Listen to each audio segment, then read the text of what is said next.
વડોદરાના વાઘોડિયા નવી જીઆઈડીસી સીધી ઇન્ડસ્ટ્રીયલ કંપનીની પાછળ આવેલા તળાવમાં ડૂબી જતા એક યુવકનું મોત નીપજ્યું. 2 સંતાનોના પિતા પોતાના કુટુંબી શાળાના મિત્રો સાથે નવા પડેલા 3 યુવાનો પૈકી એક યુવાન તળાવમાં ડૂબ્યો હતો.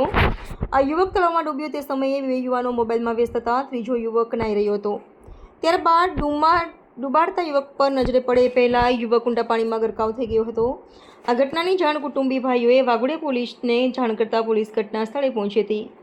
વાઘોડિયા પોલીસ દ્વારા વડોદરા ફાયર બ્રિગેડની ટીમને જાણ કરાઈ હતી. ફાયર બ્રિગેડની ટીમ ઘટના સ્થળે પહોંચી યુવકને ગણતરીના કલાકમાં જ યુવકના મૃતદેહને શોધી કાઢ્યો હતો.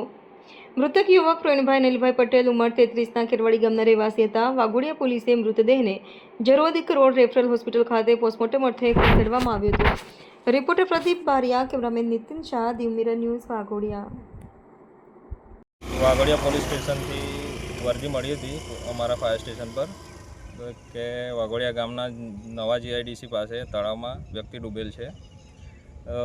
ત્યાંથી આવી અમારા સ્ટાફ જોડે શોધખોળ કરી વ્યક્તિને બહાર કાઢેલ છે અને પોલીસને સોંપેલ છે.